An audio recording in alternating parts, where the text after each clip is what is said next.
Hello everyone, especially to those who are looking for a job. We have an airport job. So the job description for this is airplane maintenance. So this is located in Narita City in Chiba. So we're looking for two people to work as an airplane maintenance. This is scheduled for interview tomorrow 6/27. That would be Friday at our office in Tokyo at Kanda Station.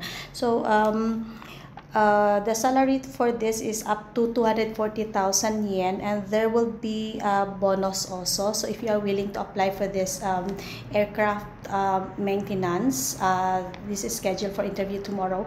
You can comment down below, or you can also call our office number at 0362068058. And by the way, this has visa support once you are hired. Thank you.